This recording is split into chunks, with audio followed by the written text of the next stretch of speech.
দেখুন বিশ্বনবী মুহাম্মদ রাসূলুল্লাহ সাল্লাল্লাহু আলাইহি ওয়াসাল্লামের জামানায় হুজুর সাল্লাল্লাহু আলাইহি ওয়াসাল্লাম একদিন স্বপ্নে দেখলেন, কিসে? স্বপ্নে দেখলেন নবী করিম সাল্লাল্লাহু আলাইহি ওয়াসাল্লাম একদিন একটা গোরস্থানের পাশ দিয়ে হেঁটে যাচ্ছেন। এমন সময় দেখলেন যে একটা কবরের সমস্ত কবরগুলো ফেটে গেছে। সমস্ত কবরগুলো ফেটে যাওয়ার কারণে একটা কবরের ভিতরে তিনি দেখতে পাইলেন ওই কবরের ভিতরে আল্লাহ রাব্বুল আলামিন জান্নাতের লাশ নিয়ামত দিয়ে কবরটা ভর্তি, বলুন সুবহানাল্লাহ। এবং ওই কবরের ভিতরে জান্নাতের সুঘ্রাণ পাওয়া যাচ্ছে ওই কবরের ভিতরে। নবী করিম সাল্লাল্লাহু আলাইহি সাল্লাম এই দৃশ্য দেখার পরে তিনি আবার সামনে এগোলেন। সামনে গিয়ে দেখলেন একটা কবরের ভিতরে ঘোর অন্ধকার এবং জাহান্নামের গ্রুম গ্রুম আওয়াজ, বিকট আওয়াজ শব্দ শোনা যাচ্ছে।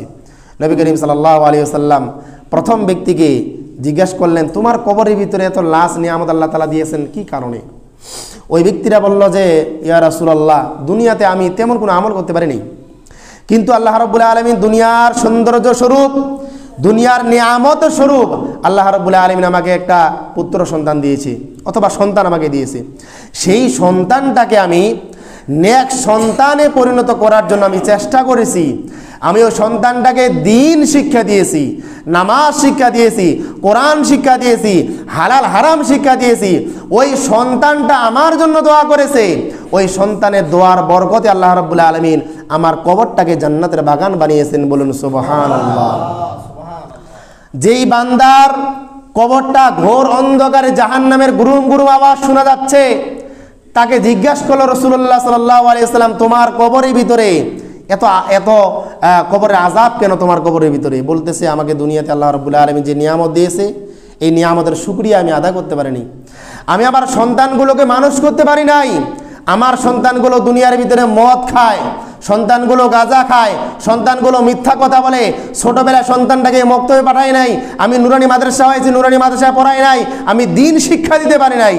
সন্তানের গুনাহের কারণে আমার কবরের ভিতরে আল্লাহ রাব্বুল আলামিন এই আযাব আমাকে দিয়েছেন। এই কথা বলার সঙ্গে সঙ্গে রাসূল সাল্লাল্লাহু আলাইহি সাল্লামের ঘুম ভেঙে গেল। নবী করিম সাল্লাল্লাহু আলাইহি সাল্লামের ঘুম ভেঙে যাওয়ার পরে হুজুর সাল্লাল্লাহু আলাইহি সাল্লাম ওই যে যার কবরটা অন্ধকার, ওই ব্যক্তিরা সন্তানকে খোঁজা আরম্ভ করলেন। খুঁজতে খুঁজতে খুঁজতে খুঁজতে ওই ছেলেটাকে পেয়ে গেলেন। বলা হলো যে, আমি স্বপ্নে আজকে দেখলাম তোমার বাবার কবরের এই অবস্থা। আরেকজন বাবার কবরে দেখলাম তার বাবার কবরের ভিতরে জান্নাতের লাশ নিয়ামত দিয়ে আল্লাহ ভরপুর করে রেখেছেন, কিন্তু তোমার বাবার কবরের এই হাকিকত, তার মূল কারণটা হলো তুমি সন্তান। তুমি বাবার জন্য নামাজ পড়ো না, বাবার জন্য তুমি দোয়া করো না, হাত তুলে দোয়া করো না, রব্বিরহামহুমা কামা রাব্বায়ানি সগীরা, আল্লাহ তাআলা দোয়া শিখিয়ে দিয়েছেন, তুমি দোয়া করো না। আজকে তোমার বাবার এই অবস্থা। নবী করিম সাল্লাল্লাহু আলাইহি ওয়াসাল্লাম ওই ব্যক্তিকে, ওই বান্দাটাকে নসিহত করার পরে বেশ কিছুদিন পরে নবী করিম সাল্লাল্লাহু আলাইহি ওয়াসাল্লাম আবার স্বপ্নে দেখলেন। স্বপ্নে আবার ওই গোরস্থানে পাশ দিয়ে যাচ্ছিলেন, আবার দেখলেন সমস্ত কবরগুলো ফেটে গেছে। ওই যেই কবরটা দেখলেন তিনি অন্ধকার, ঘোর অন্ধকারে নিমজ্জিত হয়ে আছে, নবী করিম সাল্লাল্লাহু আলাইহি ওয়াসাল্লাম এবার স্বপ্নে দেখলেন ওই কবরটাও জান্নাতের টুকরা হয়ে গেছে, বলুন সুবহানাল্লাহ। বলা হলো যে, এর আগে যখন আসলাম তখন দেখলাম তোমার কবরটা জাহান্নামের অগ্নিকুণ্ড হয়ে আছে, ঘোর অন্ধকার, এবং জাহান্নামের আগুনের আওয়াজ শোনা যাচ্ছে তোমার কবরের ভিতর থেকে। আজকে আল্লাহ তাআলা তোমার কবরটা জান্নাতের বাগিচা কেন বানিয়ে দিয়েছেন? তখন ওই ব্যক্তিরা বলল যে, হুজুর, যখন আমার সাথে আপনি কথা বলেন, আমার সন্তানকে আপনি উপদেশ দিয়েছিলেন, দুনিয়ার ভিতরে আপনার উপদেশ শুনে, আপনার কথা মতো আমার সন্তান দ্বীনদারিতা পেয়েছে, বলুন সুবহানাল্লাহ। আমার সন্তান দ্বীনদারিতা পেয়ে আমার জন্য আল্লাহর কাছে কান্নাকাটি করে দোয়া করেছে। আমার সন্তানের বরকতে আল্লাহ রাব্বুল আলামিন আমার কবরটাকে জান্নাতীরা বলল যে, হুজুর, যখন আমার সাথে আপনি কথা বলেন, আমার সন্তানকে আপনি উপদেশ দিয়েছিলেন, দুনিয়ার ভিতরে আপনার উপদেশ শুনে, আপনার কথা মতো আমার সন্তান দ্বীনদারিতা পেয়েছে, বলুন সুবহানাল্লাহ। আমার সন্তান দ্বীনদারিতা পেয়ে আমার জন্য আল্লাহর কাছে কান্নাকাটি করে দোয়া করেছে। আমার সন্তানের বরকতে আল্লাহ রাব্বুল আলামিন আমার কবরটাকে জান্নাতের বাগান বানিয়ে দিয়েছে, বলুন সুবহানাল্লাহ। আল্লাহ রাব্বুল আলামিন আমাদেরকে যাদেরকে সন্তান দিয়েছেন, এই সন্তানটা সে স্কুলে পড়ুক, সে মাদ্রাসায় পড়ুক, সে ইউনিভার্সিটিতে পড়ুক, সে চাকরি করুক, যেখানেই থাকুক না কেন, আপনার সন্তানটা দ্বীনদারিতে আছে কিনা এটা আপনি একবার দেখবেন।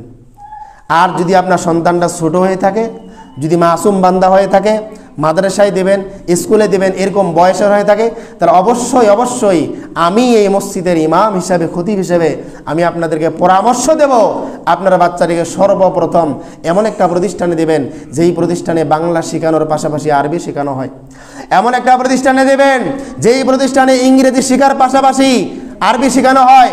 এমন একটা প্রতিষ্ঠানে দিবেন যেই প্রতিষ্ঠানে আরবি অঙ্ক শেখানোর পাশাপাশি যেখানে আরবি শেখানো হয়। তাহলে ওর ভিত্তিটা মজবুত হয়ে এলে পরবর্তীতে ওই বাচ্চাটা আপনি ডাক্তার বানান, আপনি ইঞ্জিনিয়ার বানান, আপনি প্রফেসর বানান, আপনি যাই বানান না কেন, কিন্তু তার ভিত্তিটা যখন হলো কালিমা তৈয়্যিবা লা ইলাহা ইল্লাল্লাহু মুহাম্মাদুর রাসূলুল্লাহ, আমি সাক্ষ্য দিচ্ছি আল্লাহ ছাড়া কোনো মাবুদ নাই, এই ভিত্তিটা, এই জ্ঞানটা, এই ইলমটা যখন তার দিলের ভিতরে একবার ঢুকবে, তার দ্বারা দুনিয়াতে কোনো খারাপ কাজ, কোনো দুর্নীতি করা তার দ্বারা কোনো সম্ভব হবে না। আল্লাহ সুবহানাহু ওয়া তাআলা তাকে কবুল করে নেবেন।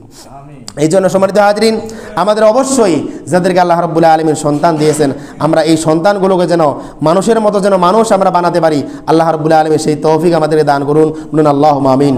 যদি আমরা আমাদের সন্তানগুলোকে আমরা দুনিয়ার জমিনে আমরা মানুষ বানাতে না পারি, মানে নেককার সন্তান যদি বানাতে না পারি, তাহলে কিয়ামতের ময়দানে আমাদের অবস্থা কী হবে আপনারা জানেন?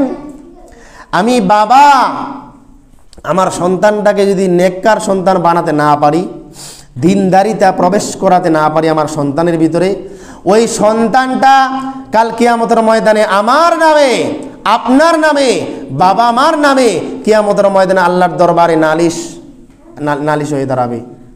আসামির কাঠ করে আপনাকে দাঁড় করা হবে। কি বলবে? মহাগ্রন্থ আল কোরআনে আল্লাহ সুবহানাহু ওয়া তাআলা বলছেন,